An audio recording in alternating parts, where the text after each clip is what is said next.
Урматтуу достор, биз азыр Дамир Мусакеевке таандык делген Ак Ордо жаңы конушундагы 3-чү объектке келдик. Мына Бул жерде сиз жашайсыз?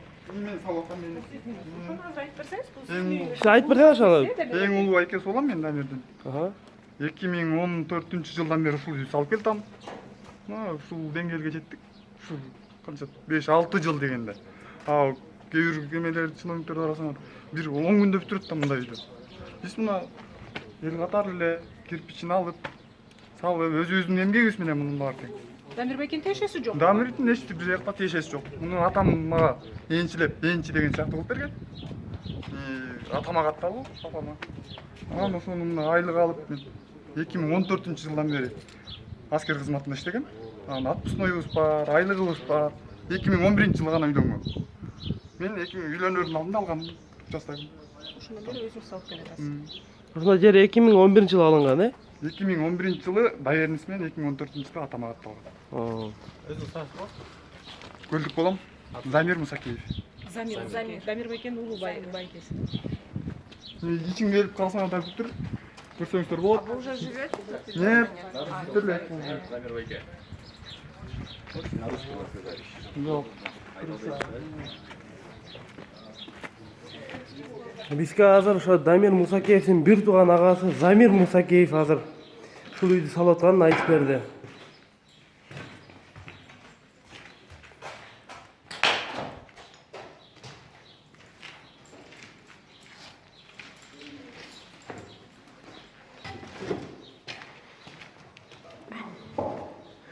Мына өзүңүздөр көргөндөй бул үй ремонту бүтө элеккен 2011-жылдан бери салып атам дейт.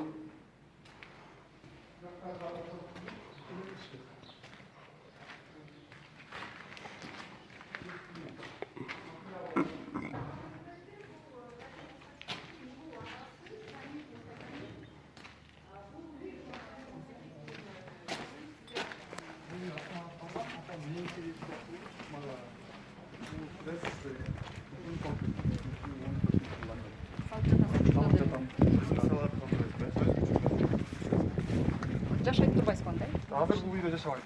Бүтө элек. Ичине кирип көрүп катсак болот. Болот. Кирип катсак. Сиз кантип иштейсиз? Мен азыр пенсионермин. Эмне болуп иштейт? Военный кызматта иштегем, чек ара кызматында иштегем, андан тышкары 9-кызматта иштегем. 2011-жылы 9-кызматка которуп келгем. Ошо бойдон 2018-жылы июль айынан баштап пенсияга чыктым. Канча соттук болот бул жер? 4 соттук. Бул жердагы?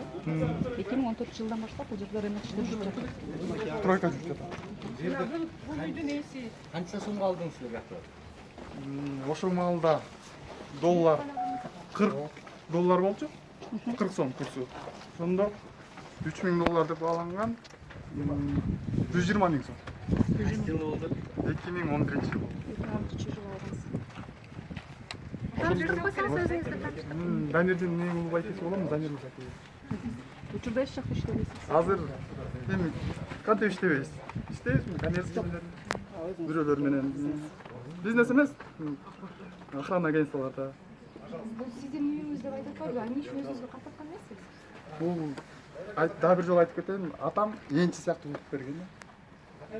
Атам алып, атама акчаны да мен да кошуп, атам өзү да кошуп, ошондон сатып алгам. Атам өзүнө каттап. Сиздерде мисалы атаңыз сатып берди, ал үйдү, бул үйдү бардыгын атаңыз сатып берди, өзүңүздөр жана эмгектер менен тапкан акчага сатылып алынды. Демек эч кандай чочулоо жокпу? Жок, эмнеге чочулайбыз? Ак эмгегибиз менен салган үйдө эмнеге чочулайбыз? Бардык атаңыз алып сатып берип аткан болсо өзүңүздөр бир алган мүлктөр барбы? Жок. Бул мисалы үчүн бул үйдү алып атканда мен чек ара кызматында иштеп аткан убагым болчу. Ошондо отпускноюм 50 000-дин тегерегинде отпускной алчумун, айлыгым 11-15 000 сом. Сом менен алчумун. Эсептесеңиздер, сонда 120 000 сом мен 3 жылкы отпускной. Ойдоп болчумун мен ошол маалда. 2011-жылы. Ошондо үй эмес, участок алгансыз. Участок. Жер тилкеси. Жер тилкеси. Эчтеке бияктар. Жок болчу. 120 000 сом. Канча жылдан бери салып атсыңар ошондо? Качан башталды эле? 2014-жылы баштагам. Фундаменттин коюп, Мына бир 2019 жыл, 5-6 жыл. Кызыгы бардык эле бир учурда алып атпайбы бир жылдары, ошол жылдары киреше жакшы болгон окшойт. Ансын эми 2011 го? мен биз 4 бир тууганбыз. 4 бир тууган тең иштейбиз. 4өөбүз тең билимдүүбүз. Окуу жайды бүткөнбүз баарыбыз. Тең анан азыр барган эле көрүп атсаңыздар керек, ар кайсы жерде бүт эле алып атышат го. Ошо өзүңүздөр алсаңыздар болмок да, атаңыздын баарын атаңыздын мен айтып атпаймынбы, энчи жак. Мен дагы буга кошумча кошком тыйынымды. Атам бирок мен балам сага энчи катары деп өзүнүн да тыйынын кошуп берген. Ким көрсөк болот, э? Болот ичиңде. Азыр жашабайт. Азыр ичиңде сурайт. Өзүңүздүн күчүңүзбен салып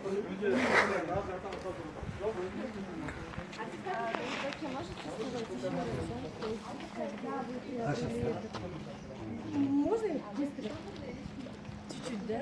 30 секунд. Как вкратце расскажите, когда был куплен этот участок, кем и кто застроил, да, его? Этот участок был куплен в 2011 году, вот договор купли-продажи, все совпадает. Вот даже расписка у той хозяйки, то, что она взяла деньги, никакой претензии не имеет. 14 ноября 2011 года. И этот участок, брат мой служил в погранслужбе, он в Баткине был или в Таласе, я точно не помню. Он и в Баткине долгое время служил, и в Таласе служил. И он мне сказал, что у него здесь была машина Volkswagen Passat. И он сказал, что просто так машина стоит, продай эту машину. И желательно участок возьми, купи, просто пускай стоит.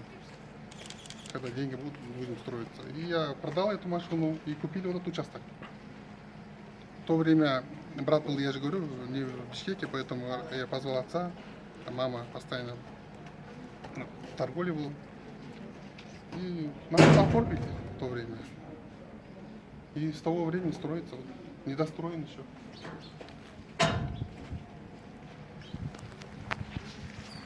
Ну, посмотрите, зайти, первый.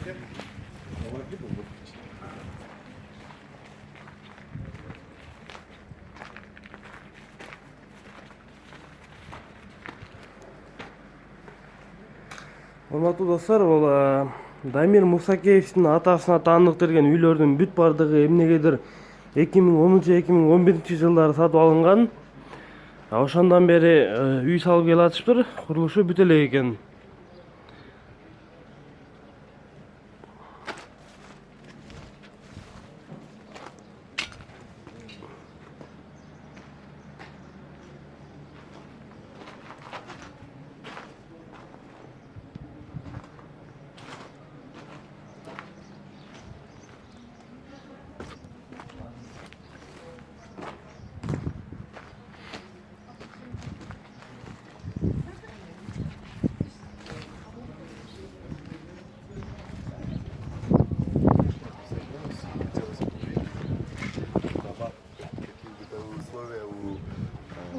Чиновников, приближенных к чиновникам, людям. Вот я, конечно, очень поддерживаю такую инициативу.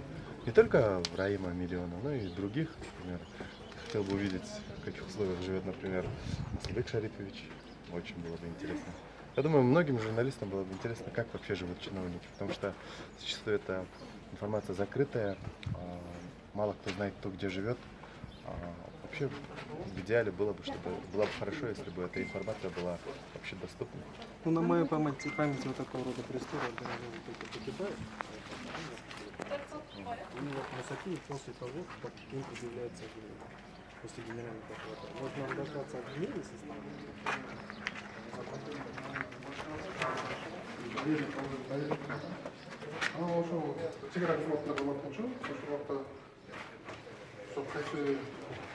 Властыгын эчкимде жок, Баткенге көзүбүз деген таласа таштайт. Мына ошол убакта таластагы же Баткенде эсимде жок. Анан мага айтты, Дамир ушундай машина жөнүндө турат, бишикте. Ошону сатып жиберчи, анан сатып, ордуна мен өз таластагы Баткенде отуруп, мен гапта жашадым.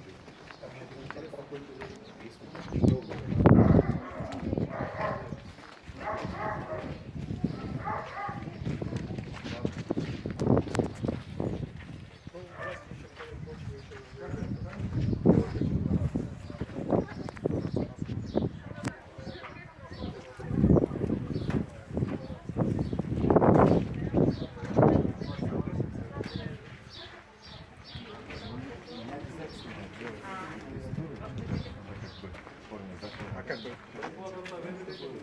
Закон работает. Назад это делают. Человек может оформить там